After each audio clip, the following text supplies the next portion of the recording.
CrPC के बारे में बता रहा हूं, सीआरपीसी को और सुनो कहानी।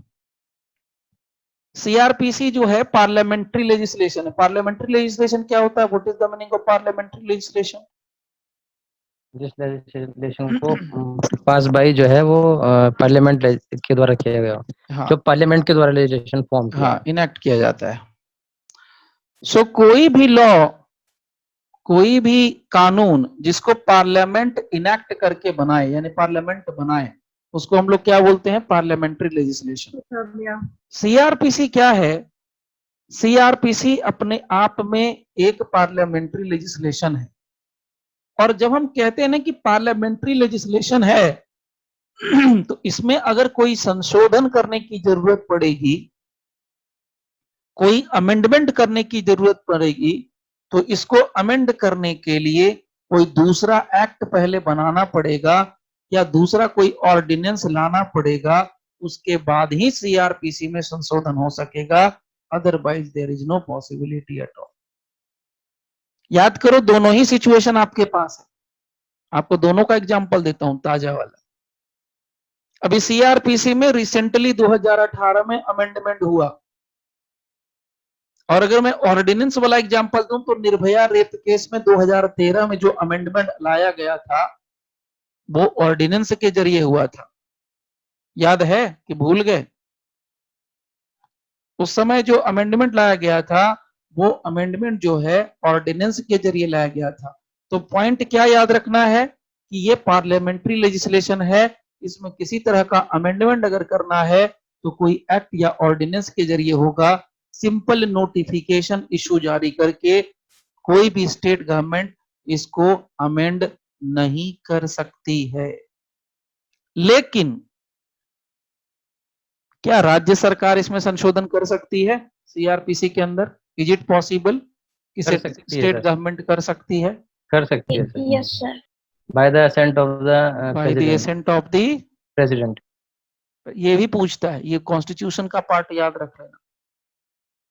तो यानी कि कहने का मतलब ये है, अगर कोई राज्य सरकार सीआरपीसी में संशोधन करती है, तो संशोधन वाला जो कानून होगा, जो बिल होएगा, उसको ले जाकर के कहां भेजेगी? पास करके राष्ट्रपति के पास।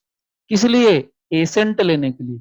और अगर प्रेसिडेंट ने एसेंट दे दिया, तभी वो जो संशोधन होगा वो उस पर्टिकुलर स्टेट के अंदर एप्लीकेबल होगा, लागू हो जाएगा। पूरे भारतवर्ष पर लागू नहीं होगा, वो सिर्फ और सिर्फ उस स्टेट के ऊपर लागू हो। क्लियर है? बिल्कुल। अब सुनिए यूपी की कहानी। यूपी की कहानी बड़ा इंटरेस्टिंग कहानी है। अभी आपको मैंने क्या कहा कि सिंपल नोटिफिकेशन के जरिए कोई भी राज्य सरकार, सिंपल नोटिफिकेशन के जरिए कोई भी राज्य सरकार अमेंडमेंट नहीं कर सकती है। लेकिन यूपी एक ऐसा स्टेट है जिसने कर दिया।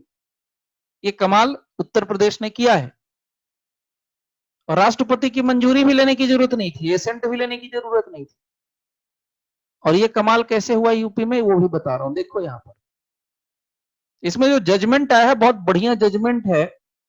और ये मार्कंडे काटजू साहब का जजमेंट है। डिवीजन बेंच में थे तब की बात बता रहा हूं, और ध्यान से सुन लेना। ये यूपी सरकार ने क्या किया, एक 1989 के समय, 1989 1989 के समय, अब जिसकी भी सरकार रही होगी, उस समय इन्होंने एक अपना शासकीय राजपत्र निकाला, यानी बोले तो गैजेट निकाला, ऑफिशियल गैजेट। ऑफिशियल गैजेट में उन्होंने एक नोटिफिकेशन निकाला, और उस नोटिफिकेशन का नंबर देखिए यहां पर आपको शो कर दिया गया है। और ये नोटिफिकेशन के जरिए उन्होंने क्या किया कि सीआरपीसी के अंदर सेक्शन है 506, हालांकि आईपीसी का सेक्शन है 506, लेकिन सीआरपीसी के जो फर्स्ट शेड्यूल में जो सेक्शन 506 जो आईपीसी है, उसको क्या इन्होंने कर दिया, इन्होंने बना दिया कॉग्निजेबल, इन्होंने बना दिया नॉन बेलेबल। ध्यान से सुनना, इन्होंने बनाया कॉग्निजेबल और इन्होंने बनाया नॉन बेलेबल। लेकिन ही आप सीआरपीसी का फर्स्ट शेड्यूल जब देखेंगे तो ये है बेलेबल और ये है नॉन कॉग्निजेबल।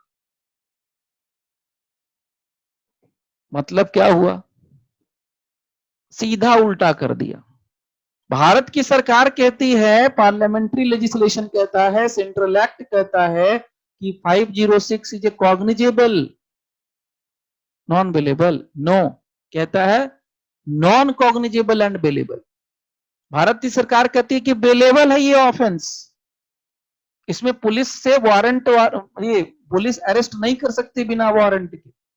लेकिन यूपी की सरकार कहती है नहीं नहीं, हम तो ऐसा कर सकते हैं। सो ये केस हुआ, और इस केस का नाम है Birendra Singh versus state of UP 2002। ज्यादा पुराना नहीं है, 18 साल पुराना है। So Birendra Singh versus state of UP 2002 ये केस है। ये इलाहाबाद हाई कोर्ट का डिसाइडेड केस है। मैंने जैसे बताया आपको, मार्कंडे काटजू साहब का ये जजमेंट है। उन्होंने पूरी खिंचाई करी सरकार की और कहा ये कौन सा नियम है भाई। 506 के अलावा और बहुत सारे सेक्शंस थे जिसको इन्होंने अमेंड कर दिया था, सिर्फ नोटिफिकेशन के जरिए। और इसके लिए इन्होंने राष्ट्रपति से कोई एसेंट लेने की वो भी जहमत नहीं उठाई। सो पूरा उस इलाहाबाद हाई कोर्ट ने उस पूरे नोटिफिकेशन के अंदर जो भी अमेंडमेंट किए गए थे नोटिफिकेशन के जरिए, सबको इलीगल कर दिया। तो अपने लिए क्या पॉइंट है सीखने के लिए कि सीआरपीसी में कभी भी कोई अगर अमेंडमेंट करना चाहे सरकार, राज्य सरकार, तो कर सकती है, लेकिन अमेंडमेंट करने के लिए राष्ट्रपति की मंजूरी लेनी पड़ेगी under article 245 clause 2 of the constitution of India.